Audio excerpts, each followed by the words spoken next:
Entón, nada, se vos parece, comezamos xa na primeira mesa do día. Acompáñanme hoxe aquí, como xa comentaba Goretti, Antonio Míguez Macho e Encarna Otero, os dous historiadores e historiadoras. Creo que é interesante de hoxe tamén abrirnos a outras disciplinas. Hoxe vai haber poucos filólogos e filólogas sobre a mesa, entón é como ir abrindo a outras disciplinas e ver como conectan co noso que facemos, non? No caso de Antonio Míguez Macho, é doutor en Historia pola Universidade de Santiago de Compostela. Fixo unha tese de doutoramento sobre os movementos sociais ata o 36 en Galicia. É autor de obras como La construcción de la ciudadanía a través de los movimientos sociales, el movimiento obrero en Galicia, ou Xenocidio e represión franquista en Galicia, a violencia de retagarda en Galicia na Guerra Civil. Actualmente é profesor na USC e, bueno, creo que é un luxo poder telo hoxe aquí porque é unha das persoas que máis traballou este termo de xenocidio, que ainda pode causar así, bueno, non? E que, desde logo, é moi interesante poñelo no tabuleiro de xogo e ver como interactúa co noso que facer. Temos tamén a Encarna Otero, que é historiadora, aínda que desenvolveu parte da súa vida profesional como profe de secundaria e outra parte como ligada á política. Primeiro no Concello de Compostela e despois tamén a nivel galego como directora xeral de Fomento e Calidade da Vivenda. É autora de obras como o ensaio Anacos de Esperanza e directora do documental A luz do negro, o wolframio de Brea e o poboado do Fontao. Nada máis, eles adentraránnos un pouquiño neste mundo e despois teremos un tempo tamén para o coloquio co público. Bueno, pois... sí, espera.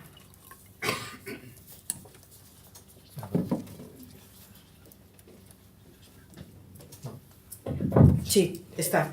É que pensei que se iluminaba unha luz. Bueno, pois moi bon día.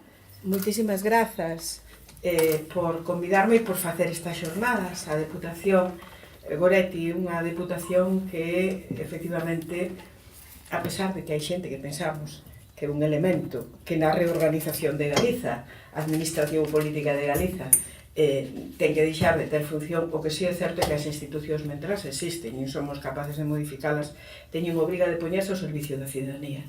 E creo que estes 4 anos o traballo de Goretti está demostrando que é posible facelo. E eu creo que é moi necesario en estes tempos onde hai esa afirmación maximalista de que a política e dos políticos xa se sabe o que son todos e non é verdade. Como en todo, e isto é algo que tamén no feminismo, ou polo menos na miña formación feminista aprendín, o mundo non é blanco e negro. Ten unha cantidad enorme de cores, de luces, e, polo tanto, desde a diversidade temos que ser capaces de tecer redes que nos unan a todas e a todos aqueles que tamén queiran estar con nós, que tamén os hai, non? Polo tanto, grazas Goretti polo traballo que se está a facer desde aquí co diñeiro público que temos obriga escrupulosa de investilo no servizo da cidadanía. Ben, dito isto, eu, despois de escoitar bueno, e aparte de que estou moi contenta de estar con Antonio, porque non foi o alumno meu por casualidade, puido selo, puido selo, un irmão si que o foi, polo tanto, os Míguez Macho no Instituto de Eduardo Pondal tamén eran, pois, toda unha saga e un grupo importante de alumnado que pasou por ali, pero sí que teño partillado con el outras cousas e el deume moita información de carácter familiar incluso a respecto de xente daquelo que se chamaba paseada e decir asasinada e tirada nas gabias, porque o trauma, a dor e o silencio, sobre todo o silencio inmenso, funcionou colectivamente, mas tamén individualmente nas familias. E se ben é certo que o silencio das familias costa moito rompelo, e son os netos e netas, como ben dice a Comisión de Nomes e Voces que nos rompe, é verdade que non hai ningunha xustificación que desde o ano 1976 está este silencio, esta deformación e esta perturbación da realidade esteña feita desde as institucións. Eso sí que é gravísimo, gravísimo. De aí o necesario que é a memoria, non? E, por tanto, vendo este vídeo de Luz, eu lembrábame, eu son un pouco máis nova que ela, só un pouco máis, un chisco, e estudei tamén en Santiago, era dun barrio da Pontepedriña, na Pontepedriña todo o mundo falaba lego, non había outra cousa, pero estudei na enseñanza, colexio de monxas, colexio relixioso, porque os nosos pais, meu pai e miña nai pensaban que estes colexios eran mellor porque tuveramos unha vida mellor, era o que pensaban naquela época. E eu lembro, eu entrei ali no ano 58, me parece, tiña 8 anos, E lembrome, unhas cousas que me quedou grabada despois de ser do ingreso, por tanto, debía ter 11 anos, debía estar facendo o primeiro de bacharelato, era o que nos decían sempre as monxas, que era o seguinte: hablen ustedes bien, que parecen hijas de ganaderos. Esta era a educación que nos transmitían. Aquel colexio tiña nenas externas, como a mí, e logo tiña internas, por suposto era segregado completamente, e ademais tiña as nenas pobres que entraban por outra porta. Había como 3 categorías dentro daquel colexio. E, polo tanto, sempre me grabou este insulto con unha violencia terrible, porque tiñan unha chasca de madeira, que se chamaba chasca, era como unha castañola, que andaban tocando todo o día para chamar a atención, e con esa chasca era como que nos pegaban na cabeza, cando efectivamente non hablábamos bien. Las del pueblo hablaban bien, pero en Santiago decimos así, pero as dos barrios e as do rural non falábamos ben. E sí que me lembro deste odio e este terror e este medo, aparte da agresión física, que era real, porque para elas se asociaba dúas cousas: primeiro o idioma, e segundo a vida económica. Os ganadeiros, é dicir, o mundo rural, era un insulto para este país. Entón, eran esos dous elementos que estaban vinculados. Ben, pero, isto era un tema de memoria, pero eu veño hoxe aquí un pouco para falar do que foi a alegría e a esperanza que Galiza, mas tamén o resto do Estado, viviu. En Galiza se viviu moito antes, na posibilidade de construir un ensino, así chamaban, un ensino en galego, a través de escolas que tuveran a finalidade de usar o idioma como idioma propio, polo tanto, dignificalo, mas tamén como vehículo, porque os idiomas teñen que ser eso tamén, como vehículo de expresión de novos contidos e de novas formas de aprender e de estudar, non? Eu vou repartir aí unha foto, porque se a proxecto aquí, pois queda solo proxectada aquí, pero aí a podíades levar para casa, donde fixen isto algo que facíamos moito na miña época no ensino, as mariquitas, que lle chamábamos, non? É dicir, facer unha fotocomposición do que sería un acto na Coruña, concretamente no ano 1924, destas escolas de ensino en galego, e os outros dous serían unha escola franquista. Esta foto está tomada no ano 47, polo tanto, isto que vedes aquí son nenas, fillas de republicanos e republicanas que asisten á escola rapadas, é dicir, cas pelas, o que se chamaban as pelas, que se fixeron naquela época, e que ademais se lle obligaba a constituir unha orquesta, por iso teñen eses instrumentos aquí. E o outro sí que o vivín eu, é anterior, pero sí que o vivín eu, porque vamos a falar deso, que eran os cartaces que nos poñían no cole. O cole meu, e me imagino que moitos estaban cheos destes cartaces, os de rapaces me imagino que tamén, que era as situacións de perigo que ocasionaba a partir dos 14 anos determinadas actividades mixtas de rapaces e rapazas, non? Efectivamente, as escolas de ensino en galego e a educación en galego vai a ser un dos obxectivos das Irmandades da Fala, e moi especialmente das seccións femeninas das Irmandades da Fala. Cando nacen as Irmandades no ano 17, e logo se van desenvolvendo no ano 18, e logo medran hasta que conflúen na construción do Partido Galeguista no ano 1931, con todo o seu traballo. Non vou explicarlo aquí porque está moi estudado, e ademais este ano 2018 facemos o centenario da Asamblea de Lugo, mas nas súas diferentes xuntanzas, elaboración de documentos na nosa terra, vamos a ver que o idioma galego e a recuperación dese idioma que falaba maioritariamente a poboación de Galiza como vehículo non de vida cotidiana, que xa estaba, sino de ciencia, de cultura, de investigación, de manifestación industrial, e tamén, digamos, comercial. Por tanto, que o galego ocupara toda a vida, vai a ter o primeiro paso que vai a ser construir a estrutura do galego, que é un idioma sin estrutura legal e sin estrutura administrativa e sin estrutura real como lingua, pois desde a doma e castración de Galiza, polo tanto desde a época dos reis católicos prácticamente. As irmandades van intentar construir todo un ideario facendo vocabularios en galego e dándolle unha estrutura filolóxica, pensando que, lóxicamente, con moi boa razón, o galego ten un irmão próximo, o que se hai que mirar. E, ademais, con ese irmão se conviviu durante moito tempo, non só no período romano, sino en todo o período do reino suébico. E, polo tanto, eles recuperan tamén ese período histórico que agora tanto debate trai, de o primeiro reino que tuvo Europa como tal constituído como reino, con un idioma propio e con un espacio territorial propio. E, por tanto, todos eles, todos e todas elas, defenden a súa aproximación e o seu hermanamento e tomar do portugués o que é a estrutura do propio galego. Só será despois, nos anos 70-80, pois os avatares que sabemos de que habendo un catedrático na universidade en galego que se chama don Ricardo Carballo Calero, pois se lle encargue a un catedrático de español, Constantino, a formación, digamos, da estrutura do galego a través de estudos da lingua e do dialectalismo a través do seminario do Instituto de Lingua Galega e, a evolución que tuvo o noso idioma e, por tanto, ainda temos unha asignatura pendiente de recuperar, que o noso idioma forma parte dunha familia común que é a lusofonía, que ten máis de 200 millóns de falantes no mundo.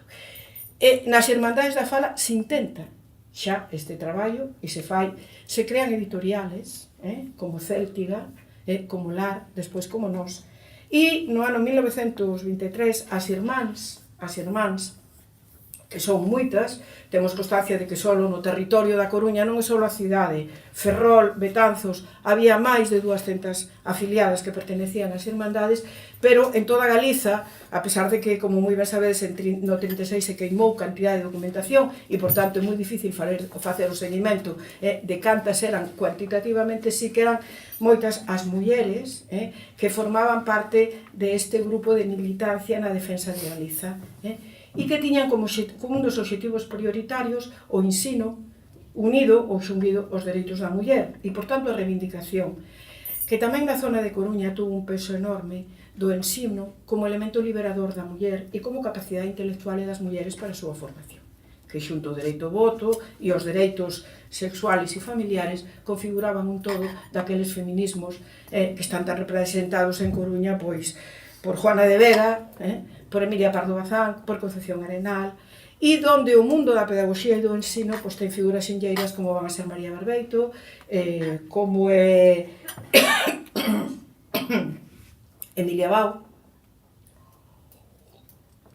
Amparo López Geán, etc., e María Miramontes, que están na estrutura de formación das escolas de ensino galego. Estas escolas, no ano 1923, na nosa terra, xa aparecen cales son as bases que teñen que cumplir, e no ano 1924 créase o primeiro grupo, aquí neste libro das Irmandades da Fala, coordinado por Xo Breogán, pois se fala de que as Irmandades da Fala incentivaron o ensino monolingüe en galego, dando lugar na Coruña as escolas de ensino galego por volta de abril de 1924, da man de María Miramontes e Ángel Casal, xunto a outras iniciativas lanzadas polo galeguismo no ámbito escolar, non? Os vocabularios e os libros, non? En gran parte Lar nace tamén para facer libros para nenos e nenas. Funcionou o grupo masculino hasta 1930 das escolas, porque non foron capaces de organizar un grupo feminino. Non foi posible, non? E logo xa todo este traballo do galego e como idioma propio e tamén da vehiculización de contidos vinculados á institución libre de enseñanza e as novas temáticas de aprendizaxe e os novos métodos de aprendizaxe se plasma no ano 1931 e calla en todo a reforma educativa que vai a facer a República. Sabedes que a Segunda República tuvo como objetivo prioritario o ensino, investindo máis do 50% está recollido na Constitución o dereito á educación hasta os 14 anos obrigatoria, investiu case o 50% do seu orzamento nesta temática, non só no ensino obrigatorio, sino no ensino universitario. En Santiago se creou o Seminario de Estudos Galegos que precisamente tiña esta finalidade e en Galiza crear todo un mundo de investigación vinculado ao coñecemento de Galiza, da súa historia, da súa antropoloxía, da súa etnografía, do seu territorio, etc., no que traballaron tamén moitas mulleres, o ensino universitario e as misións pedagóxicas, que en Galiza tamén van a ter unha entidade propia do galego e da cultura e do coñecemento de Galiza, porque nelas vai a traballar Rafael Dieste, de xeito moi direito, e sobre todo Carmen Muñoz Manzano, a que vai a ser a súa compañeira de vida, que asumiu completamente o galeguismo galego e o coñecemento de Galicia como traballo dentro das misións pedagóxicas. Por se vos gusta ler, hai un libro de Marcos Calveiro, o xardiñeiro dos ingleses, que recolle precisamente o traballo destas misións pedagóxicas en Vilagarcía, non? Ben, chega 1936. Elvira Bau era mestra, María Barbeito era mestra, é dicir, había todo un mundo que está reflectido nesta foto, que é unha foto de alegría e de esperanza. Primeiro, nenos e nenas xuntas. Segundo, con flores. Con flores. É dicir, realmente era toda esa esperanza, con erros, con atrancos, que en Galiza se arrastraba xa, o sea, viña xa das Irmandades da Fala, pero que logo florece, porque xa sabedes que as plantas necesitan un período na terra, pero de repente salen para fora. O feminismo leva loitando séculos e parece que o ano pasado pois floreceu máis, non? A semente metida na terra de repente sae para fora e efectivamente esa saída para fora pois foi a partir dos anos 31, 32, 33, 34, 35, 36, donde todo corría rápido, os dereitos das mulleres, o ensino, a escola, as misións pedagóxicas, a agrupación republicana feminina en Coruña, o dereito do voto á muller, as mulleres apoiando o estatuto, é dicir, todo eso se plasma nunha esperanza dun pobo, que era o pobo galego, que apoia maioritariamente este estatuto porque realmente considera que chegou o seu momento, non? E aí está o ensino en todo o seu esplendor. E todo isto en 1936, 18 de xullo, queda asulagado nas gabias. Queda metido en sangue. Aparece o terror. Como moi ben sabedes, Galiza non tuvo guerra. Non hubo un frente aquí. Non hubo un frente. A resistencia a sublevación militar foi de días. Outra cousa é a resistencia no monte dos fuxidos e da guerrilla. E o que sí en Galiza se viviu desde o primeiro momento, e iso me imagino que o vai a contar Antonio moito mellor, foi a represión feroz. Represión feroz da que as mulleres mestras, republicanas, galeguistas, foron víctimas enormes e que aínda hoxe, ademais da represión, siguen tendo o silencio. Porque na súa condición de mulleres, ademais de ser asesinadas tamén nas gabias, eu vos trouxen aquí a foto de unha delas simbolizada, María Vázquez Suárez, unha mestra afiliada ao UGT, había moitas mestras afiliadas ao UGT, sindicalistas, que era de Santiago, tiña escola en Bañobre e apareceu tirada na playa de Bañobre no ano 1936. Mercedes Romero Abellá, que tiña a escola en Monelos e que apareceu asesinada no ano 1938. Estas dúas, sempre digo estas dúas, eu as teño inventariadas, nomeadas, se sabe delas, pero como elas hubo moitas máis.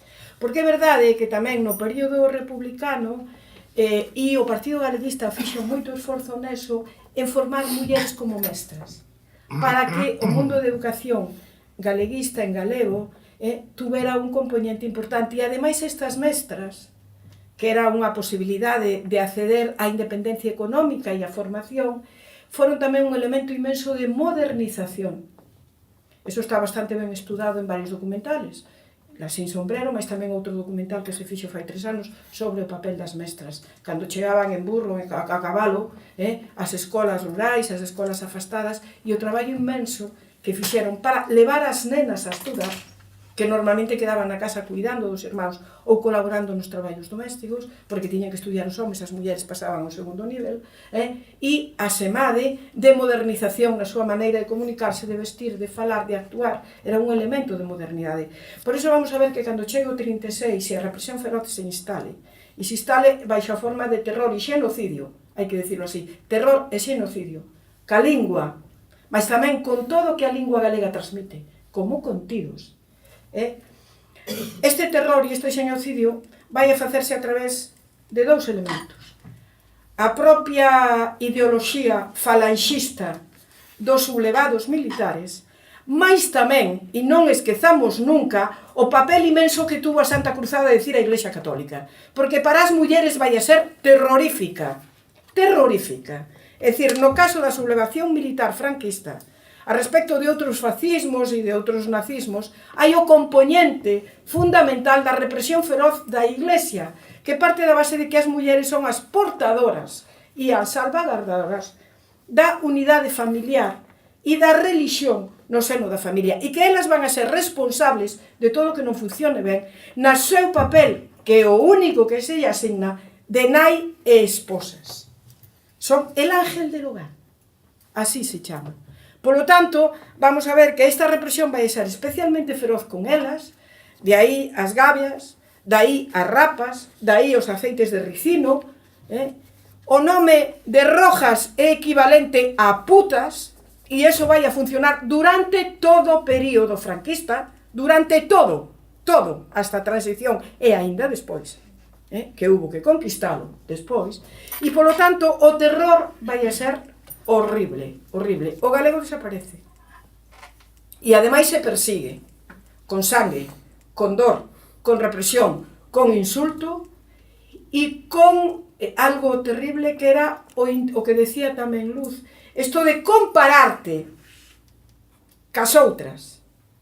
Digo porque o ensino era separado, era separado. Polo tanto, había las finas, las señoritas, que normalmente correspondían á estrutura do réximen, porque o franquismo tuvo apoyos, que respondían á estrutura do réximen e que eran las buenas, las que llevaban las medallas, la banda azul, las flores, todo o que dentro da categoría, las aquellas, todo aquello como era, había toda unha categoría social e as outras que eran las hijas de ganaderos. Por tanto, esa represión feroz se vai a establecer a través de un instrumento que dentro do ensino vai a ter un protagonismo grandísimo cas mulleres, porque era obligatorio, que era a sección femenina e o servicio social. E, polo tanto, evidentemente, esta foto que vemos aquí, pois é a imaxe da alegría, da esperanza e a imaxe do terror. E todo eso unido a que as mulleres xa non poden estudar. Son afastadas do traballo retribuído, porque a súa función está no fogar. Evidentemente tiña unha función económica. O réximen da autarquía, hasta os plans de desenvolvimento, implicaba a desaparición de cantidad de postos de traballo. E eses postos de traballo tiñan que ser ocupados por el cabeza de familia. E, por tanto, as mulleres tiñan que contribuir con un traballo nunca remunerado e non pagado, que era o traballo da casa, o traballo do fogar e o traballo das leiras, aquí en Galicia, que nunca estuvo recoñecido. Cantísimo tempo se tardou en conseguir a Seguridade Social Agraria e a Seguridade Social do Mar para mulleres. Porque as mulleres sempre traballaron, outra cosa é que cobren. Eu sempre digo, riquiñas sí, pero algo ricas tamén nos gusta ser. Riquiñas xa sabemos que somos, pero evidentemente queremos tamén distribuir, ter participación na economía, porque ademais está demostrado que normalmente as mulleres cando participan na economía distribuen. Por lo tanto, isto vai a ser terrible, pero eu quería aquí poñer algúns fitos de luz, porque as mulleres, ao final, tamén crearon redes de esperanza. Emilia Bao, perseguida, encarcelada, limpando váteres, porque consideraban que iso era máis humillante que lle podían facer, monta unha pequena escoliña. Unha pequena escoliña donde ela coa súa filla van a seguir ensinando a nenos e nenas, polo tanto non respetan a separación, en galego, e polo tanto onde o galego sobrevive. Algúns membros na clandestinidade do que fora o galeguismo e das organizacións políticas galeguistas montan en Lugo Fingoi para darlle traballo ao profesorado represaliado. Exactamente igual que Antía Cal, en Vigo, con unha pedagogía nova de Montessori máis en galego, monta un colexo, o Colexo Rosalía de Castro, que van a ser eses fachos de luz que no mundo do terror, da dor, da represión, aparecen como novos, pequenos faros que iluminan donde detrás están as mulleres que os montaron e que os protagonizaron.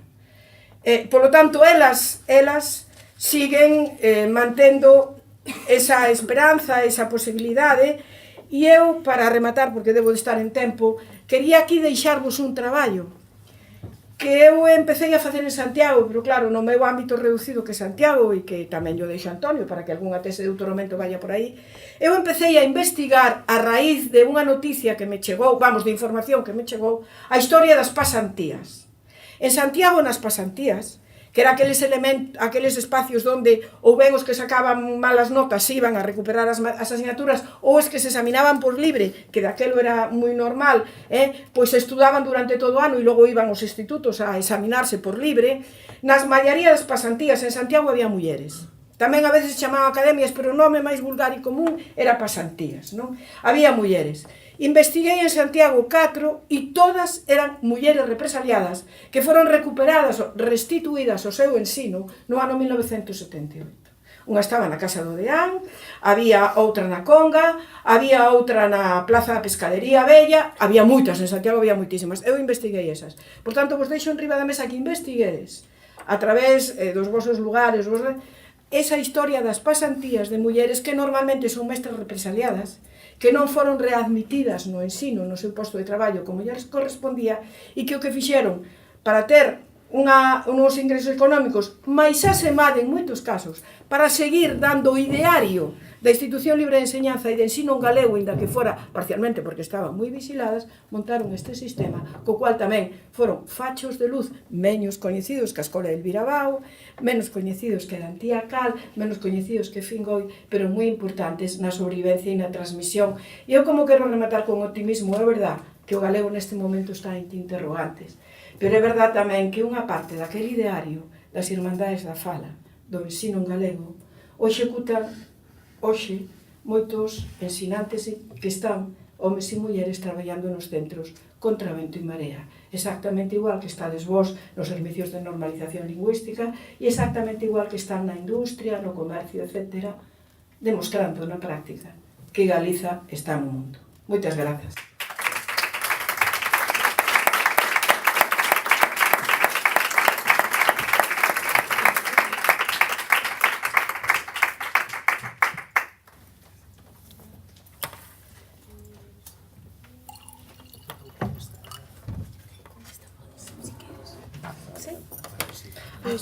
Mirade, un minuto só antes de que empece a entrar. Aquí este libro, que está no Museo do Pobo Galego, que se publicou grazas á Vicepresidencia da Diputación, que colaborou, por si queredes pedirlo, vos vou a deixar isto.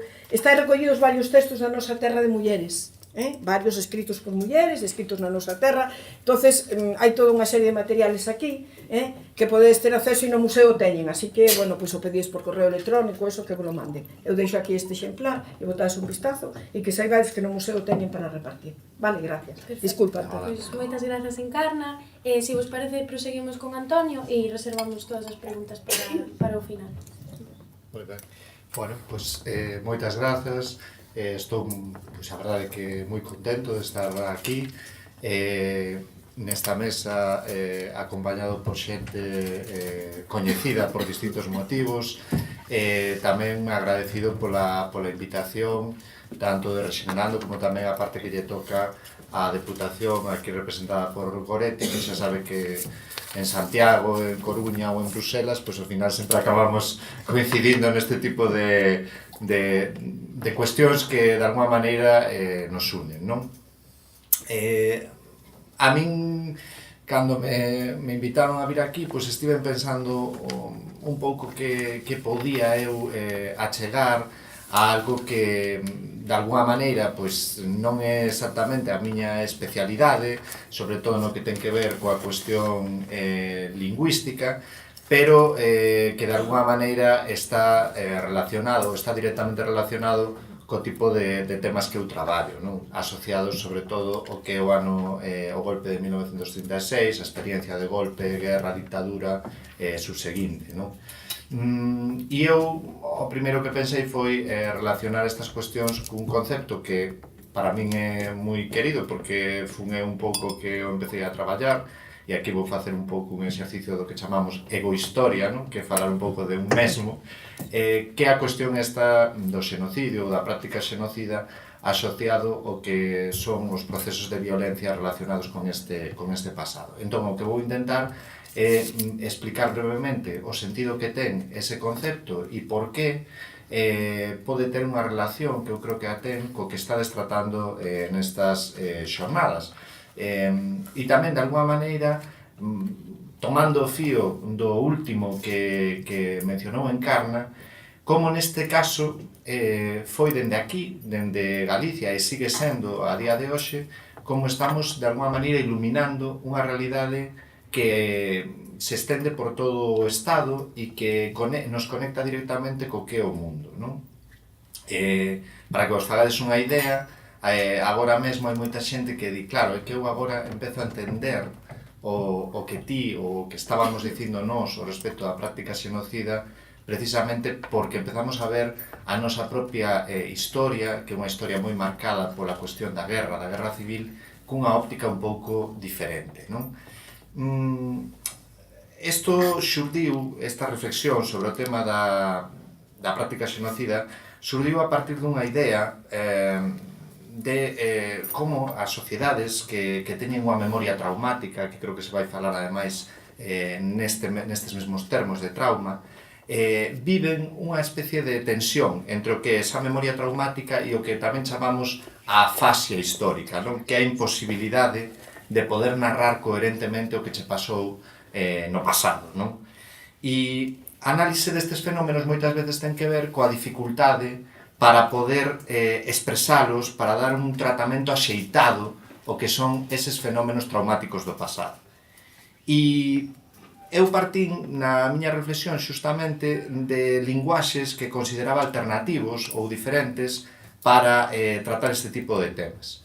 E un deses foi o caso dunha coñecida historieta, un cómic, que moitas das aquí presentes seguramente coñeceredes, que é a historieta Maus, de Spiegelman, un creador estadounidense de orixe sueca, que viviu na súa propia familia a experiencia da persecución nazi. Os seus pais eran xudeus polacos, superviventes de Auschwitz, e ali fora o seu irmán Riché asesinado. Maus, relato dun supervivente, os que coñecedes, sabedes que narra ese difícil intento dun mozo para dialogar co seu pai, que era un sobrevivinte dos campos de exterminios nazis. Como di no subtítulo, o meu pai sangra a historia, non? Nas viñetas de Maus, o peculiar, non, é que os xudeus son ratos, os alemáns gatos, os polacos porcos e os norteamericanos cans. E dende ese estilo e recursos propios da historieta, a obra de Spiegelman narra ese pasado de moitísima violencia, ese pasado de xenocidio, cunha profundidade e unha sensibilidade que eu creo que son únicas. Bueno, non o creo solamente eu porque é algo que, como sabedes, está moi recoñecido. Sin embargo, no seu momento, cando se publicou Maus, foi unha obra moi criticada, en primeiro lugar polo xénero escollido polo autor, porque non se consideraba como suficientemente serio, non serio de abondo, para tratar un tema de tanta trascendencia. Tamén foi aclamado por moitos, foi recoñecido po premio Pulitzer, e xente como Primo Levi deulle un pouco a súa bendición, dicindo que en realidade para él era unha das mellores aproximacións que se fixera nunca ao Holocausto, a pesar de facelo nese formato de cómic, non? Hoxe viña no coche, viña escoitando que vais estrenar, me parece que nos próximos días, unha obra satírica sobre o tema de Meirás, e isto forma parte tamén dun proceso de normalización a través da linguaxe do que son o tratamento de cuestións relacionadas co pasado. Cal é a ensinanza que podemos sacar diso? Que ás veces non depende de que utilicemos unha linguaxe especialmente ampulosa ou sentimentalista ao respecto do que pasou, a maneira de entender ou de poder entender o que son os feitos dos que estamos falando, non? E iso foi o que eu pensei cando puxen en riba da mesa este concepto de práctica xenocida. Eu non pensaba en utilizar o paradigma de estudos de xenocidio como algo máis contundente, para que me entendades. Chamarlle xenocidio para dicir que se matou moito ou que o tipo de violencia foi moi extremo. Non era esa a miña idea. Senón, máis ben, eu o que intentaba era explicar que a práctica ou o concepto de práctica xenocida nos podía achegar ou nos podía permitir entender un pouco mellor o que era o proceso violento que estaba detrás, non? Un proceso xenocida que se definiu, e agora xa poñemos a vista no caso que nos ocupa, no caso de Galicia, que se definiu, como outros moitos na historia, como un exercicio de cauterización diante do que viña enriba. Era unha revolución que non se ia desencadenar a partir do golpe, sino que xa estaba en marcha. Aquí se estivo falando do que era esa revolución. Era xente humilde que chegaba a ocupar postos de relevancia política, mulleres que se enxerían na esfera pública, descastados señoritos que se aliaban cos obreiros, colaboraban con eles na configuración de espazos da sociedade civil, de recreo, de cultura, etc., e xentes tamén que defendían concepcións sobre a configuración do Estado que eran alternativas á idea dunha unidade, non? Xentes que defendían a pluralidade, pois, por exemplo, a pluralidade nacional do Estado. Pero tamén simples traballadores que reclamaban o dereito á protesta e pretendían tamén intervir na dirección das empresas e suxeitos, en xeral, que estaban como fora de lugar na orde que os perpetradores, os verdugos do 36, quixeron restaurar unha orde mítica que realmente nunca existiu e que formularon ou fixeron toda unha formulación discursiva, todo un discurso para posibilitar a posta en marcha de toda esa violencia. Convenceron a moitos de que os citados individuos dos que estiven falando anteriormente eran extraños, eran xente extraña a esta terra, eran estranxeiros, que viñan a alterar as relacións sociais que eran autóctonas, non? E convenceron a maioría de que a morte de todas esas persoas pois non valía nada, non? Bueno, todo isto ten unha serie de acontecementos concretos históricos. Este proceso do que nos falou encarna que ten lugar un desenvolvemento que non sucede solamente no período da República, sino que xa se ven alimentando de antes, non? En realidade é unha ruptura con toda unha tradición de cultura liberal, progresista, que viña de moito tempo antes do século XIX incluso. Todo isto se vai romper dunha maneira concreta a partir dun feito, que isto é o que esquecemos moitas veces a día de hoxe, e mesmo esquecemos cando algúns utilizan dunha maneira absolutamente ahistórica e fora de lugar o concepto de golpe ou de golpista. O concepto de golpe e de golpista non sabemos o que é, porque aquí en España, aquí en Galicia, viviuse dunha maneira moi particular no golpe de Estado de 1936, non? O 20 de xullo, cando a frota, o sea, a frota naval deixou, que permaneceu leal á República, deixou as augas galegas, despois de aprovisionarse de carbón no porto de Vigo, os golpistas declararon a lei marcial en Galicia. A tentativa, e aquí se falou, as tentativas de resistencia no goberno civil da Coruña aquí foi esmagada pola forza, foi un bombardeo que despois se repetirá noutras ocasións na historia, pero que recorda perfectamente o que foi o bombardeo do Palacio da Moneda en Chile, porque foi así, tal cual. A rebelión dos mariñeiros en Ferrol tamén foi derrotada, a oposición popular á declaración da lei marcial en Vigo foi exterminada con violencia extrema, que deixa detrás un balance de casi 30 persoas mortas, 27 temos contabilizados, aínda que os datos logo falaremos un pouco diso, nas rúas da cidade o día en que se declara a lei marcial, e os rebeldes, os golpistas, gañaron o control das cidades principais, as aldeas da rexión, ata que, antes de finais de xullo de 1936, o conxunto do país estaba baixo o seu dominio. A pesar de que houbo, como dixen, algunhas expresións iniciais de violencia extrema, como o caso citado do incidente da Porta do Sol de Vigo, os golpistas non empezaron nese momento, no momento mesmo do golpe, o que foi o seu proceso de exterminio, non? O que fixeron foi transmitir a idea de que a represión non ia ser diferente a que tivo lugar en ocasións pasadas. Antes falamos de todo un pasado anterior ao 36, de pluralidade, de diversidade, pero tamén un pasado de confrontación. Foi porque iso é o que sucede cando hai pluralidade nunha sociedade, non? A memoria de algúns deses episodios estaba moi presente en xente que estaba viva no 36. Pois dende o que sucedeu despois da folga xeral de agosto de 1917 ata dunha maneira máis recente os famosos sucesos revolucionarios de outubro do 34.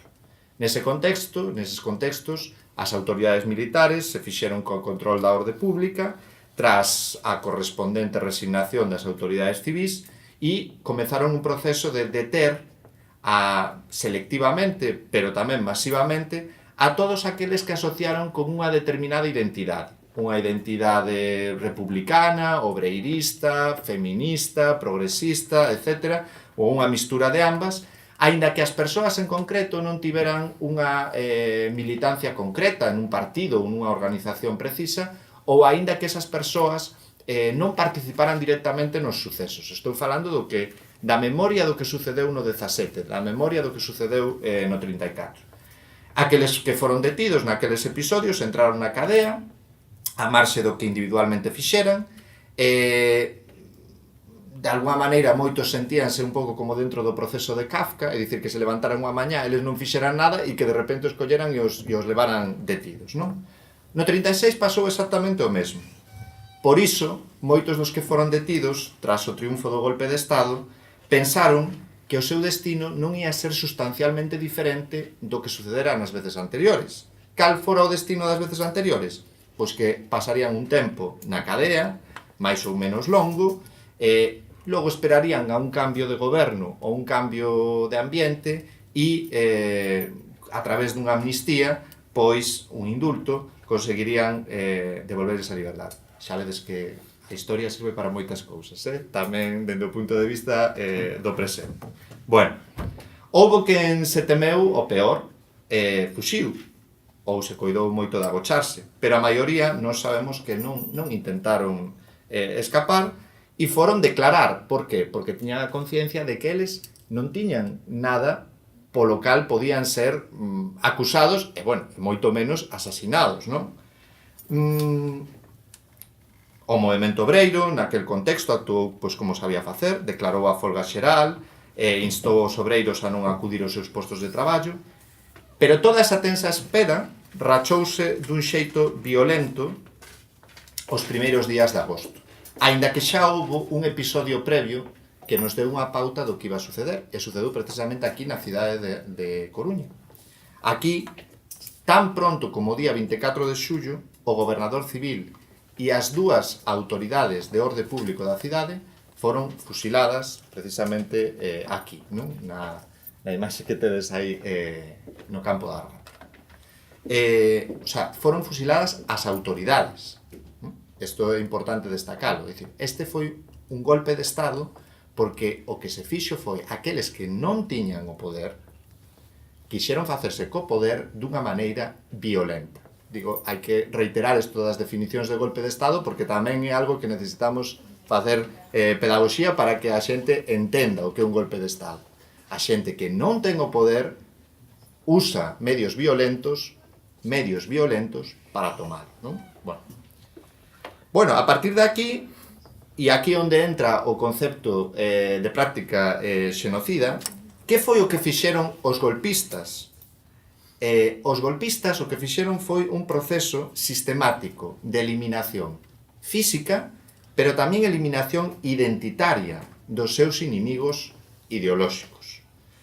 Non houbo nada dunha violencia en quente, nin irracionalidade, nin todas estas historias que algunhas persoas dunha maneira moi interesada queren transmitir arredor do que sucedeu no 36. Ningunha soa persoa en Galicia foi detida, procesada e moito menos asasinada sin unha autorización expresa dos seus superiores. O sea que vos poderán dicir, escoitaredes por aí o que se queira daquel verán e de que a xente un pouco que parece como que se volveu tola e mataba por aquí por alá. Eso todo non forma parte do que nós sabemos e do que nós podemos demostrar.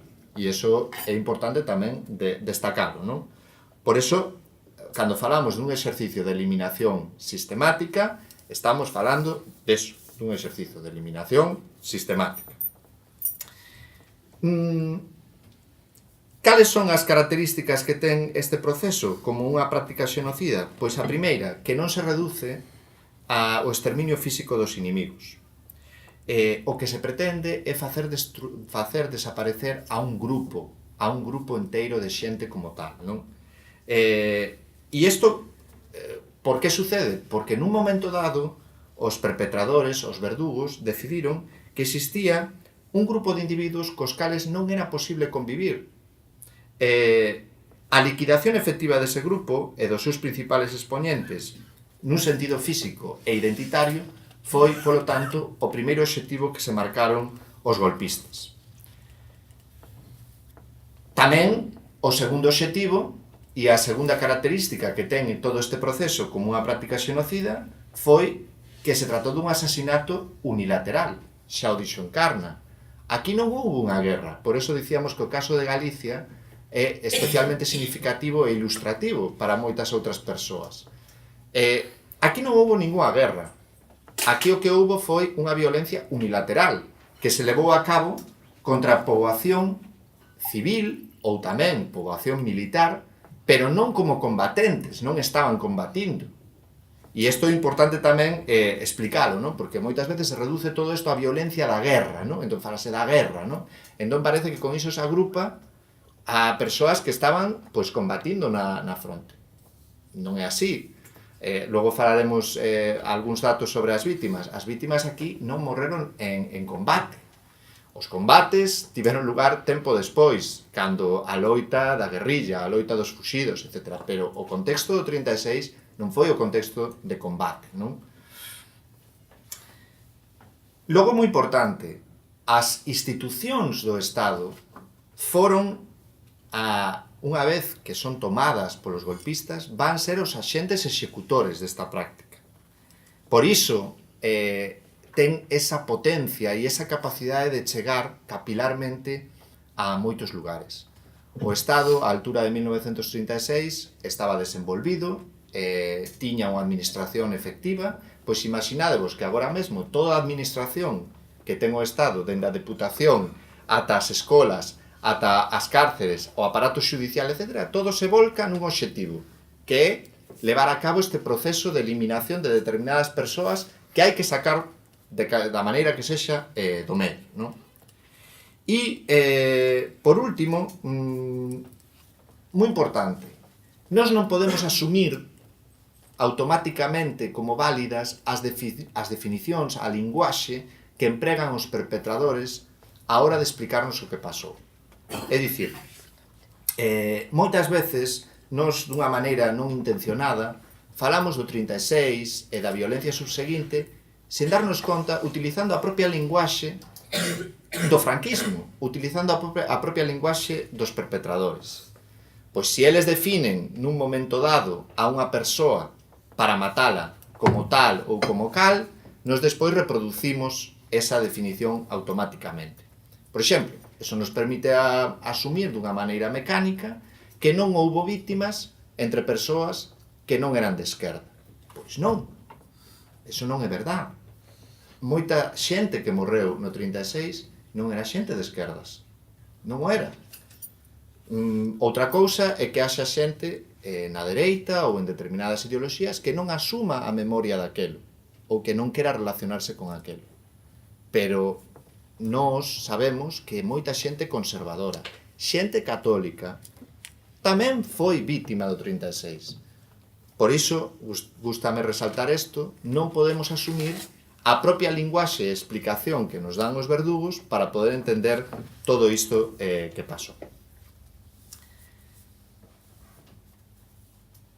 Especialmente importante nos xenocidios modernos desenvolvidos contra vítimas que habitan no mesmo espazo que os perpetradores vai ser o que chamamos a lóxica concentracionaria.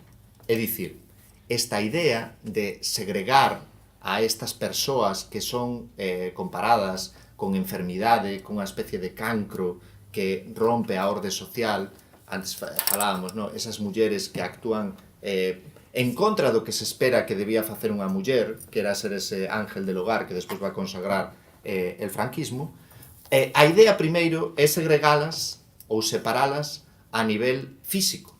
E de aí ten sentido todo un entramado de espazos de reclusión que van a abrollar a partir do 36 ao longo de toda Galicia, non? Espazos de reclusión que eran cárceres antes do 36 e que van ser utilizados agora para levar adiante estes procesos de eliminación física e identitaria de determinadas persoas, pero tamén a creación de todo un entramado de espacios novos, non? Espacios extraordinarios, campos de concentración incluídos, non? Nos temos un problema moi grande para poder asumir esa linguaxe dos campos de concentración, pero é que os campos de concentración en 1936 estaban tendo lugar aquí, non? É dicir, que nos pensamos que, falanos de campos de concentración, pensamos inmediatamente en Alemanha. Bueno, pois, a ver, vamos a poñer as cousas no seu sitio. No 36, cando aínda non empezaran os nazis o seu proceso de eliminación sistemática de persoas, aquí se estaba facendo. Bueno, como me queda... Pero eu traía isto, porque isto aparte un pouco... Pois claro, podemos falar un pouco así en xeral, non? E o mellor parece que estamos aquí reflexionando sobre cuestións abstrusas, non? Pero, a ver, todo isto se traduce nunha serie de datos. Eu quería comentarvos, aínda que fose brevemente, algúns deles. Voume poñer eu aquí.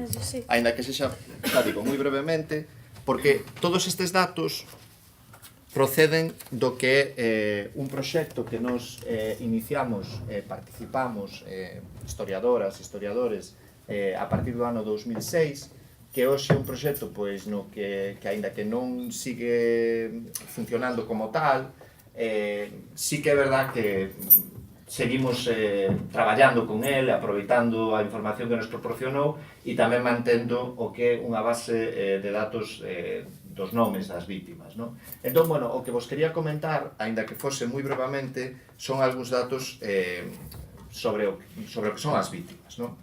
Bueno, o primeiro é que nós o que intentamos poñer en riba da mesa foi a cuestión de cantas persoas se viran ou se viviran, digamos, directamente as consecuencias desta violencia. Isto é porque non é a cuestión crucial, pero sí que é unha cuestión que xeneraba moitas dúbidas e que era o camiño que nos permitía despois devolver a esas persoas a súa identidade, devolverles o seu nome e poder tirar da súa historia, non? Porque parte do proceso de violencia do que estamos falando tamén levou a cabo un memoricidio, é dicir, borrar a memoria de que todo isto que nos contou, por exemplo, dunha maneira tan expresiva Encarna, que todo isto, mesmo que existiu, que tivo lugar, non? Entón, o primeiro que nos sorprendeu foi que o número de vítimas directas que existían no caso galego situaba o caso galego no mesmo nivel de outros territorios que se consideraban paradigma da represión franquista. E estou falando do caso do País Vasco, por exemplo, que houve máis vítimas en Galiza, e está no mesmo nivel que o caso de Cataluña ou Asturias. Isto digo porque non é unha imaxe que teñamos frecuentemente do noso propio pasado, porque de aquí ven un pouco todo isto que estábamos comentando do memoricidio, pero o tipo de violencia que se empregou aquí, a cantidade de xente que se viu afectada, estábamos falando de cifras pois bastante importantes. Cifras que non se reducen a isto que aparece aquí, non? Aquí o único que aparece son vítimas documentadas por dous vías. Había dos asasinatos, é dicir, persoas que foron asasinadas entre o ano 1936 e o ano 1939, e persoas que foron procesadas, que foron sometidas a algún tipo de proceso judicial de xustiza militar. Ben, isto o digo porque, por exemplo, vedes que hai unha serie de elementos que aparecen aí, etc. Aparecen, por exemplo, 400 mulleres. Bueno, evidentemente, nestas 400 mulleres, en aquelas que foron asasinadas, non se reduce, ni moito menos, todas as mulleres que foron vítimas da violencia do 36. É dicir, eso é importante aclararlo, pero nós temos que ofrecer os datos a partir do que son as fontes que temos, non? E poderos ordenar. Digo isto porque as persoas que foron vítimas de violencia sexual, as persoas que foron humilladas, rapadas ou deixadas na indixencia, na pobreza máis absoluta, e aquelas, incluso, que lles foron sustraídos aos seus fillos, pois, o mellor non aparecen reflectidas aquí. Digo isto porque para aclararlo, non? Bueno, unha das cuestións importantes que vemos, non? É que prácticamente 2/3 das persoas que foron asasinadas sen sentenza. Nos usábamos antes unha linguaxe, fixadevos que tamén a linguaxe é importante, e isto evoluciona co tempo, xa estou acabando. Usábamos unha linguaxe na cal falábamos de mortes extrajudiciais e pena de morte executada. Eu agora prefiro utilizalo para que sexa máis clara, persoas que foron asasinadas con sentenza e persoas que foron asasinadas sen sentenza. Porque esa realmente é a diferencia. É dicir, non é que unhas persoas foran simplemente sacadas da súa casa e asesinadas, non ese é o procedimento. A xente era sacada da súa casa, levada a prisión, sometida a un proceso administrativo de selección e algunhas chegaban ao final por vía dun procedimento judicial a ser executadas e outras, antes de que ese procedimento judicial chegara ao seu fin, eran asesinadas, os paseos, etc. Pero, en realidade, todo forma parte do mesmo procedimento. Eso é unha das cuestións que agora temos totalmente claras e que hai 10 anos pois non o tiñamos tanto. Igualmente tamén é interesante este dato, o dato da cronoloxía. É dicir, había unha idea de que a maior parte das vítimas morreran nos primeiros meses. Esa idea tivemos que matizala. Sí, a maior parte das vítimas morreron nos primeiros anos. É dicir, a maior parte da violencia tivo lugar entre xullo do 36 e finais do 37. Por lo tanto, vos podedes imaginar que calquera tipo de excusa ou xustificación máis ou menos negacionista de que isto foi produto dun calentón do verán do 36 non ten ningún tipo de relación co que é a realidade dos datos. Non? É unha violencia que, ademais, noutras rexións, noutros territorios do Estado, que foron caendo sucesivamente baixo o poder dos golpistas despois de venidos en franquistas, deuse exactamente a mesma pauta. Un proceso no que se concentran a maior parte dos asesinatos no primeiro ano e medio, e despois van diminuindo. Bueno, por último, vos quería ensinar tamén o tema da idade, porque é importante dende o punto de vista do que é a fisonomía da xente que foi asasinada. O que vamos a topar é que o grupo de idade máis numeroso eran persoas entre os 20 e os 40 anos, e o que vemos tamén é persoas que estaban, digamos, no momento vital de maior, vamos dicilo así, creatividade, etc. Isto é coherente coa idea de eliminar identitariamente a este grupo de persoas que estaban tendo unha relevancia determinada no espazo público, non? E tamén un debuxo, e con isto acabo, do que é a extracción sociolaboral das persoas que foron vítimas. Un debuxo que eu creo que é moi interesante por varios motivos. O primeiro, porque ofrece unha visión moito máis plural do que unha primeira vista podería pensar. Os franquistas esforzáronse moito no seu relato en falar de que as vítimas prioritarias do que foi a súa violencia eran os obreiros, socialistas, comunistas, etc., ese tipo de perfis, non?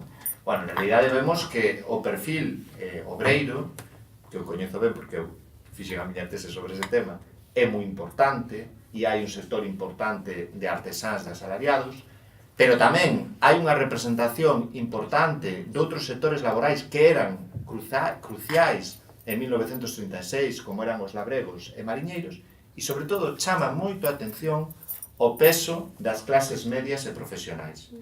E isto ten moito que ver con esa idea da eliminación identitaria. Porque nesas clases medias e profesionais o que hai é, en moitos casos, escola, talento, formación, compromisos de carácter social e cívico, etc. Ese sector foi, sen lugar a dúbidas, un dos máis directamente perseguidos e asasinado no 36. E, como non quero privar de tempo pois para falar, porque temos moitas cousas que comentar, e desculpade que me estendera un pouco demais, deixo aquí a miña intervención. Moitas grazas.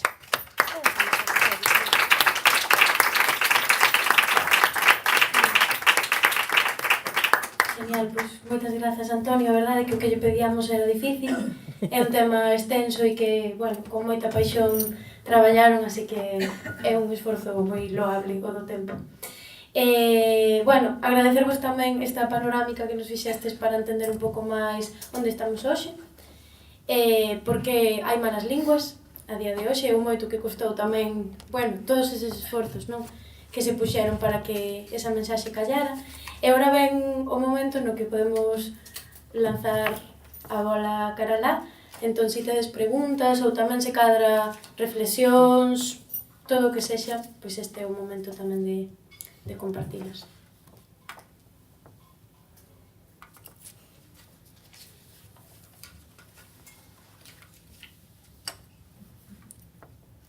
Sí? Como atreveré eu. Sí, falar con micro é un pouco extraño. A ver, como sodes de historia e demais, é bom porque eso podemos detallar cousas ou facer preguntas.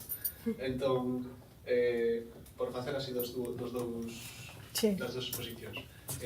Encarna,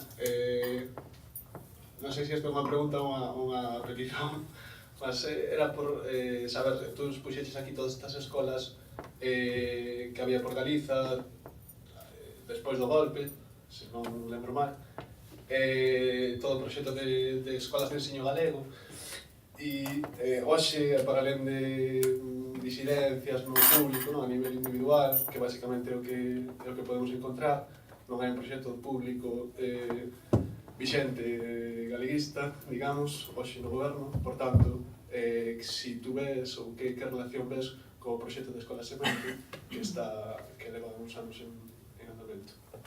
Isto por un lado. Polo outro, pareceme bastante interesante o que dixetes de utilizar as palabras, non, da historia, como de guerra, falar de guerra e demais, e tamén o que dixetes de non haber un frente. Ao principio quedei un pouco extrañado, porque, claro, eu estaba pensando tamén nunha resistencia, mas non nun frente, e efectivamente é así. Mas non sei se este era o teu discurso tamén, se chegabas tamén a non culpabilizar ou a tratar de inocentes a moitas persoas que mellor foron asasinadas ou represaliadas, no sentido de que elas un pouco non estaban facendo nada mal, e eu non sei se poderíamos caer aí, non estaban facendo nada mal, quero dicir, se na Coruña no 36 de 90.000 persoas podía haber 15.000 afiliadas a CNT, pensando que non eran todas anarquistas, mas calculo algunha ideoloxía por trás habería, e se había unha tentativa tamén, por parte da FAI, de armar a toda esta xente que foron rapidamente asesinadas. Non sei hasta que punto podemos decir que non eran inocentes, no sentido de eu non son inocentes, eu levo 3 porradas nunha manifestación, si fixen algo, puxen o meu corpo no espazo público contra a represión das forzas do Estado. Entón, non sei se cheguei eu hasta este punto ou este era un pouco o discurso.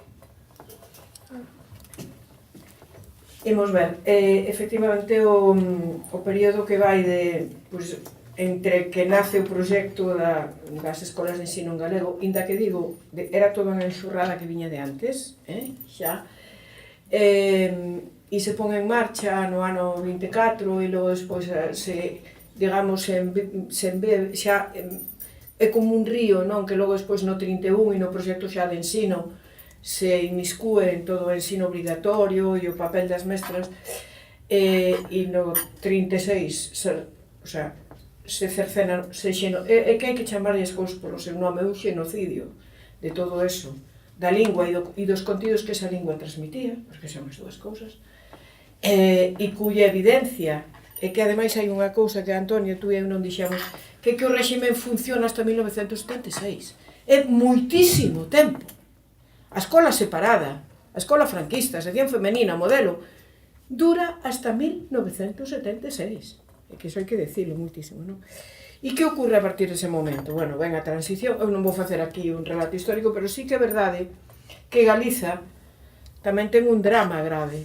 E é que así como noutros territorios chamados nacionalidades históricas, hai gobernos que con máis ou menos diversidade ou diferencia traballan polo país e para as necesidades do país. Galiza desde 1978, poñendo como tal o estatuto, e logo a súa aprobación e a transferencia, porque eu ainda son ensinante do Estado, ainda me transferiron, claro, porque fixen a oposición no 78 e ainda non estaba transferido. Cando nos transfiren e todo eso, non hai un proxecto galego a gas en momentos puntuais. Porque o goberno autonómico, a gas en momentos moi puntuais, non está ao servizo do país. Si houbo gobernos municipais, e si houbo proxectos, como este que temos aquí, de algunhas institucións ao servizo do país. Entón, que ocorreu en Galicia? Que gran parte do traballo feito inmenso foi un traballo persoal de persoas profesionales do ensino, editoriais, etc., que, a pesar de non estar a administración ao servicio do país e os recursos públicos ao servicio do país, fixeron un traballo inmenso. É dicir, en Galiza aínda sigue funcionando a militancia personal, con recursos limitados. Ese é o problema que temos aínda no ano 2018. Que a quen se lle conte, pois eu como Antonio. No 36 isto foi terrorífico, porque Galiza estaba construindo un proxecto propio. Diverso, como todos os proxectos plurais, como Arco da Vella, pero propio. E había que afogalo en sangue. E tamén é verdade que... E entón temos que coller retallos, porque eu son das que penso que, e non só porque fora, e estuvera implicada directamente, entre 2005 e 2009 vivimos un período de esperanza. Fraca, e podo dicir todas as leyes que se eliminaron no 2009, todas, e teño un retaíla. Entonces, que ocurre? Pois que como a vos, como funciona este país? A base do esforzo personal das persoas que creen nel. Así, isto é Galiza. E de vez en cando períodos de luz, con algún diñeiro público ao servicio da xente, que é onde debe estar o diñeiro público. Ese é o problema que temos. E a pesar deso estamos aquí. Imaginademos se non temos dereito á esperanza, está clarísimo, vamos, eu teño claro. E falo do Estatuto de Autonomía, non vou entrar, falo do desenvolvimento do Estatuto de Autonomía. Deso falo, Ben, non sei se contestei a túa pregunta, me parece que iba un pouco por aí, non? Sí, bueno, era máis directamente con proxectos de escolamento, porque é quen recolle textualmente no seu texto nacional as escolas de ensino galego do 36. No, do 24. Do 24, despois de ser en galego, do 24.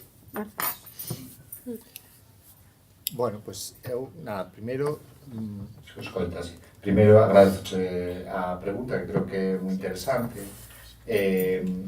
O primeiro que che podería dicir é que é unha cuestión que está latente en moitos casos onde se abordan pasados deste tipo. A cuestión ten moito que ver coa cuestión do recoñecemento do carácter militante de determinadas persoas que foron víctimas, non? De alguna maneira, houve tamén un paradigma que nos chamamos, eu por lo menos chamo así, o paradigma Ana Frank, que é o prototipo de víctima do que serían os xenocidios, non? Por que Ana Frank? Pois porque é a nena que non fixo nada e que vai ser levada como se fose unha ovelliña ao matadoiro, non? Esta idea de que as víctimas, de alguna maneira, queden desprovistas do que é a súa propia identidade cando actuaban con anterioridade. É certo, temos que ter un pouco nese aspecto cuidado, porque ás veces o enfatizar determinados aspectos, como quizáis fixen hoxe eu, pois esquecemos os outros. Eu o que quixen poñer sobre todo o acento é na cuestión de que non, por suposto que as persoas que foron asasinadas por moitas razóns. Por iso empecé dicindo que había unha revolución, chameilla así, non? Un pouco entre aspas, que estaba en marcha no 36, non? E que formaba parte de todos estes perfis diversos de persoas que estaban actuando contra que? Contra que? E que ese exactamente o problema. Contra que? Non estaban actuando contra nada. O que estaban era facendo cousas. O que pasa é que os perpetradores, os verdugos, van convertir todo o que está facendo esta xente en algo que vai en contra de algo, en contra, por exemplo, da orde ou da maneira de entender o que é a sociedade e as relacións entre as persoas que teñen eles. Entón, eu o que intentei poñer o aceno en que o elemento fundamental a hora de explicar por que unhas persoas son perseguidas, por que unhas persoas son asasinadas e por que outras non, o elemento fundamental non está no que fixeron esas persoas, non está no grau de responsabilidade maior ou menor que teñan esas persoas. O elemento fundamental está no que os perpetradores determinaron sobre elas. É dicir, foron os perpetradores os que decidiron, por exemplo, que o gobernador civil de Coruña tiña que ser asesinado o día 24. Por qué? Porque o gobernador civil de Coruña era un radical? Non. Porque o gobernador civil de Coruña era unha persoa que fixera, digamos, de alguma maneira accións excesivamente no exercicio da súa función pública contrarias a esa orde. Pois sí, pero había outros tamén que o fixeron e que non acabaron sendo executados. É dicir, é moi importante poñer o foco no que os perpetradores crearon o respecto de determinadas identidades e determinadas figuras. E iso pois, inclúe a persoas que podían militar en organizacións políticas, pero tamén a persoas que non tiñan unha militancia nunha organización política. Por exemplo, o que facían era participar dun grupo de activo en favor do ensino en galego, e que o mellor non eran militantes do Partido Galeguista. É dicir, son cuestións que non podemos confundilas totalmente, e sobre todo non podemos atribuir ou falar en termos de inocencia ou culpabilidade para explicar isto, me refiro, porque efectivamente, de alguma maneira, culpables somos todos, non? Como dixe Xermán Lavador, culpables por la literatura, pero tamén inocentes somos todos. É dicir, eu non poñería tanto o foco aí como no deseño, digamos, no discurso de creación de identidades que fan aqueles que matan e aqueles que persiguen, non? Que son, ao final, a figura que quedou máis escurecida deste proceso. Aínda outro día, coincidindo ademais o 20N, casi que o fixemos a propósito, presentamos un libro, non, que acabamos de sacar, que se titula Golpistas e verdugos de 1966. Non estou facendo propaganda do libro, pero por que digo isto? Porque era unha débeda enorme que tiñamos. A débeda de falar daqueles que mataron. Quen eran? Que era o que medios se empregaron para matar, para perseguir? Porque ao final foron os grandes escurecidos en todo este proceso. Nos facendo o esforzo lóxico e natural de rememorar as vítimas, de honralas, de devolverles o seu nome, ao final nos acabamos esquecendo de que esas vítimas non morreran por un accidente natural ou non morreran por unha cuestión circunstancial, morreran porque unha serie de persoas decidiron que tiñan que ser asasinadas, non? Entón, un pouco ese é o xiro no que agora mesmo estamos, non? Algúna cousiña máis por aí, se vos parece, imos a comer un anaquiño ao descanso, que tamén empezamos con un pouquiño de retraso, entón temos 10 minutiños se os queredes empregar. Sí, eu só quería engadir o que dixo Antonio, que o 18 de agosto asesinada Juana Candevil, e a compañeira do gobernador civil. Era bibliotecaria, participaba activamente na Asociación Republicana, na Agrupación Republicana Femenina Coruñesa, era amiga de Amparo López Geán, de Elvira Bao, de todo este mundo, digamos, na dictadura de Primo de Rivera, as listas das Irmáns da Fala lle puxeron o epígrafe, porque as tiña toda a policía, de as malvadas. As malvadas.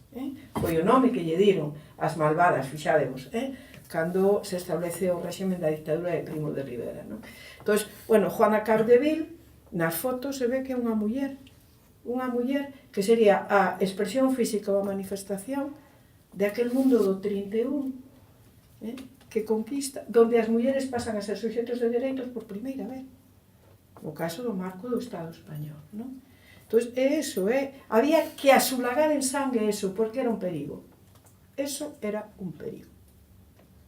E eu coido que tamén neses datos, o feito de pelalas, rapalas e dalle aceite de ricino, a parte do terror físico, era tamén para que quedaran marcadas aquelas mulleres, quedaran marcadas dentro do grupo, como mulleres, efectivamente, que eran un perigo para a sociedade. E isto funcionou, vos lo digo, hasta o ano 76. Porque non se fala moito dos anos do franquismo, pero o terror, as detidas no ano 70, cando chegaban á comisaría, que hubo moitas, o primeiro que lle preguntaban eres tú, puta, con cantos destes? Era o primeiro. Todas as miñas compañeiras ou a mí, era o primeiro que lle facían isto. Era ese terror de, igual que toda a violencia en guerras ou en outras situacións, a violencia contra as mulleres ten cara, que é inmediatamente violadas. Inmediatamente. Porque están ao servizo de. Entón, isto é terrorífico, porque xa estudiumides toda a teoría da Iglesia e da Santa Cruzada de Ángeles do Fogar e respetosas e guardadoras de la pureza hasta que veña a idade de reproducirse, onde esa pureza servirá só para ter fillos e fillas. Imaginad, isto é unha fonte de sufrimento e de terror tan grande do que as mulleres aínda non falan hoxe. Aínda non falan hoxe. Se non intentade falar cas vosas aboas e estes. Había que estar así nos bailes, que acababas así, para que non te tocaran, así. Era terrorífico.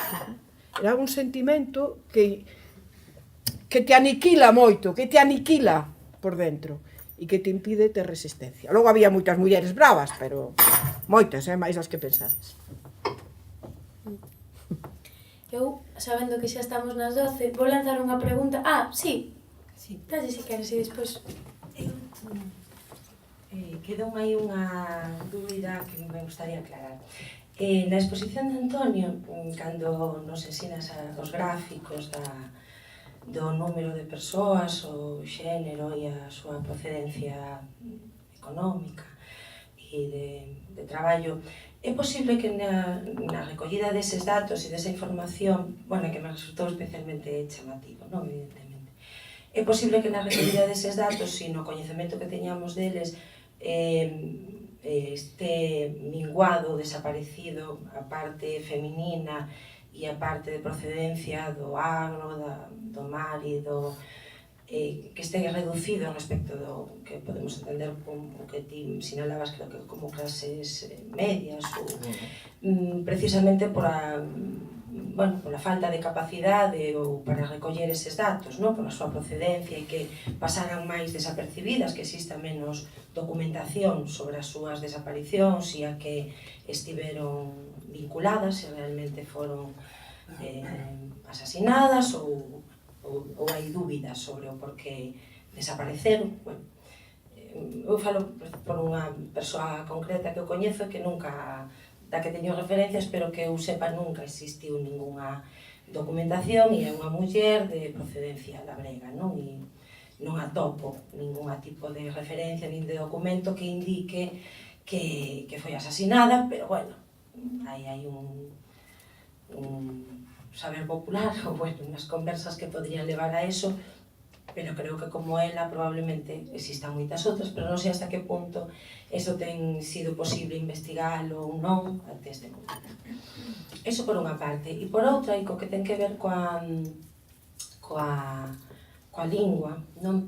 A min personalmente hai un dato que ten que ver coa transmisión familiar que hai moitos anos que ten que ver coa miña familia, ademais, que me sigue aí na cabeza e que non acabo de entender e que creo que se repite en moitas familias.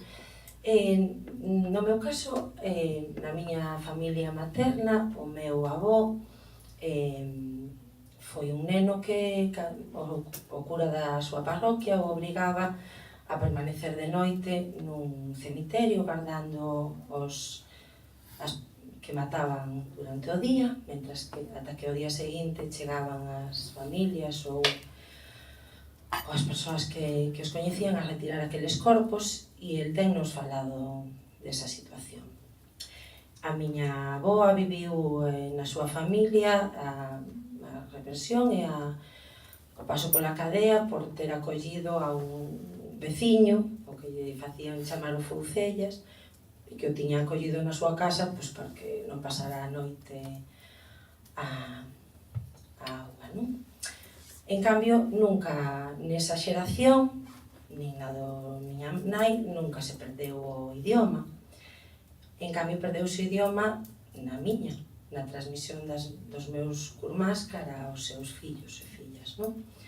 É a primeira xeración, esta, a de meus curmás, na que se perde o uso de idioma. Hasta aí non o perdemos nunca, e houve emigración, e houve...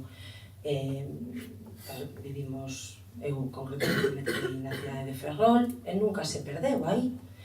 É dicir, houve momentos na adolescencia que o deixamos, pero nunca o perdemos, e nunca o perdemos pola vía directa, familiar. Pero, en cambio, dáse agora, non? E iso é algo que eu non acabo de entender, que é o que o provoca agora. Entendo que ten que haber unha explicación, que probablemente igual non é esta, ou a esta mesa na que o podemos entender, pero falando con moitas outras persoas atópome con discursos similares ou con situacións familiares similares. Bueno, non sei, era para poñerlo aí tamén sobre a mesa. Vale. Pero, mira, tú falas, despois que te contesta Antonio, tú falas, no, eu solo dar un dato.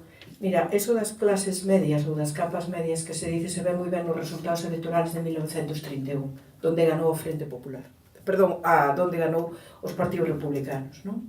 Se tú fas un seguimento electoral, que están inventariados, pois nas cidades foi onde tiveron máis votos os partidos republicanos, que logo no 31 proclamaron a República, porque eran eleccións municipais. Por lo tanto, é verdade que había unha gran cantidad de clase media en proporción, o mellor en outros lugares había máis, pero de capas medias prácticamente podemos decir que no 39 o Estado español se quedou sin intelixencia, sin xente con formación, sin mestras, sin mulleres estudadas, formadas, se quedou sin nada. Estaba José María Pemán.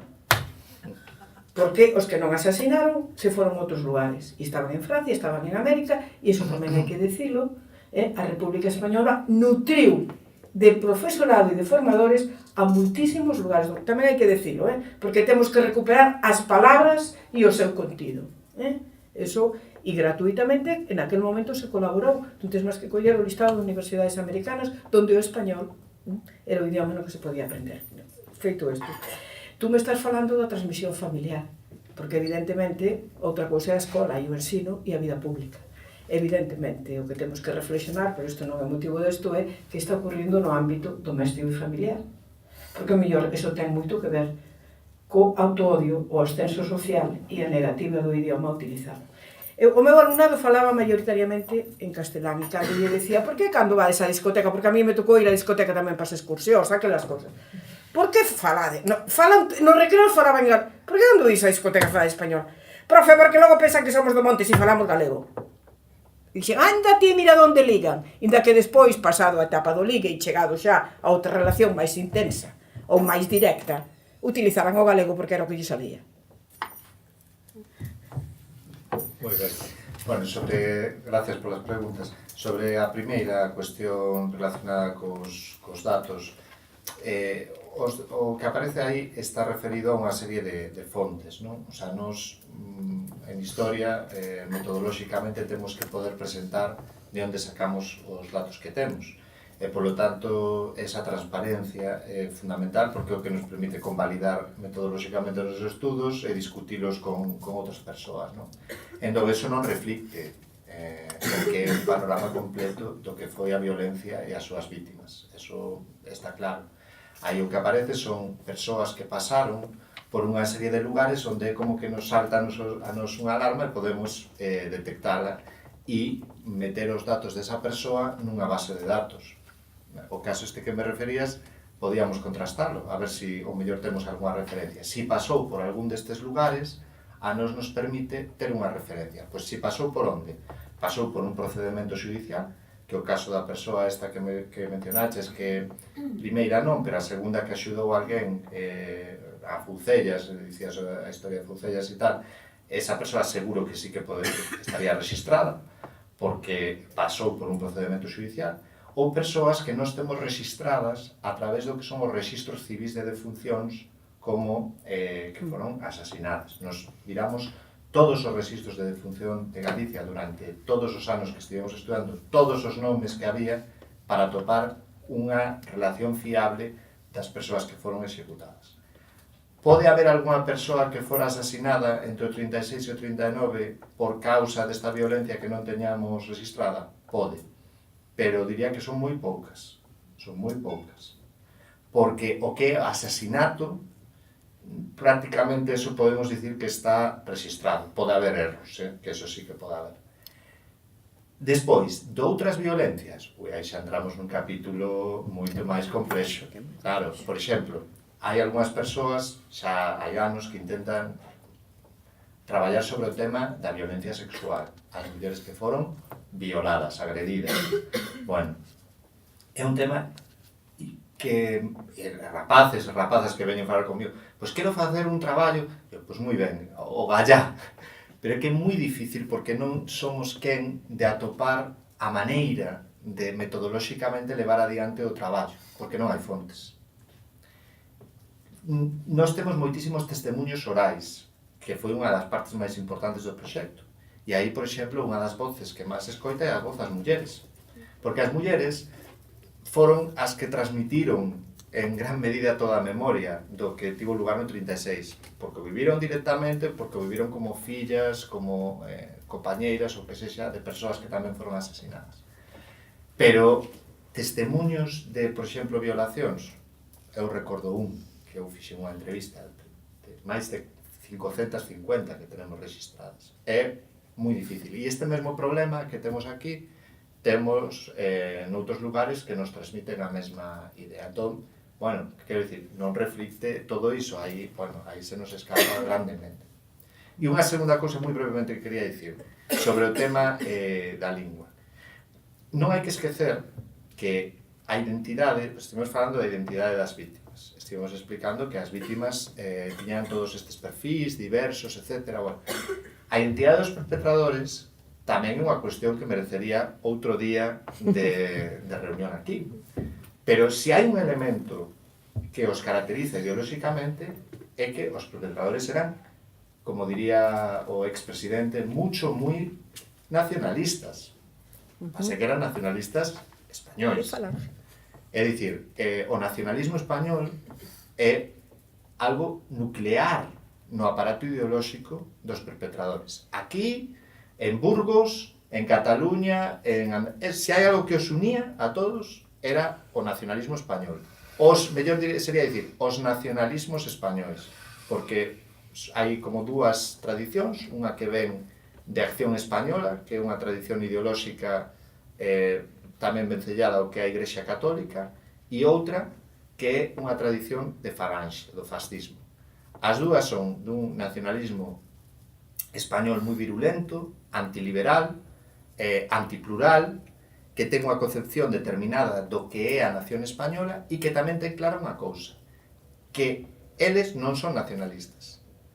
Eles non son nacionalistas. Os nacionalistas sempre son os outros. Por iso eles se chaman a guerra nacionais. Ainda que ao principio se lles dicía nacionalistas, porque eran nacionalistas españoles. Rápidamente quitaron o de nacionalistas, porque eles non eran nacionalistas, eles eran nacionais. E o resto eran nacionalistas, estranxeiros, axentes de Moscú, bueno, toda esta historia, non? Entón, isto tamén é importante para entender despois as lóxicas que implantaron a través do aparato do Estado durante esas décadas das que está falando, das que falou Encarna, non? De 40, unha ditadura de extraordinaria duración, na cal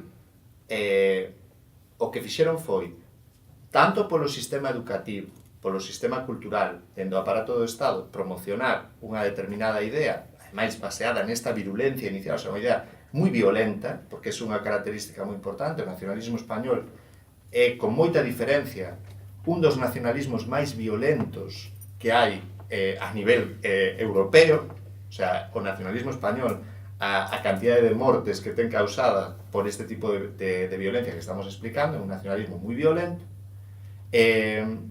define, por así dicilo, todo un procedimento para facer valer esa idea. Tamén por métodos que nos chamamos banais, o que chamamos en historia o nacionalismo banal, que é o nacionalismo de pandereta, de partidos de fútbol e de todo isto. Isto todo é algo que crea e que instaura o franquismo, non?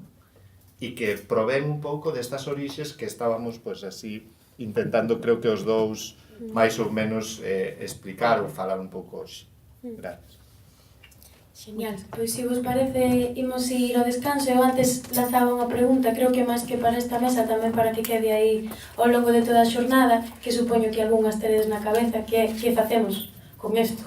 Que políticas lingüísticas, que políticas culturais, que ensino, temos este trauma, seguiremos indagando nel, e agora, non? Como... Bueno, creo que é unha pregunta para seguir explorando na próxima mesa e, desde logo, para levarnos ás nosas casas, porque non a ter unha resposta fácil. Entón, se vos parece, son as 12:15, vámonos a dar 20 minutiños, entón a menos 25 retomamos a xornada. Moitas gracias.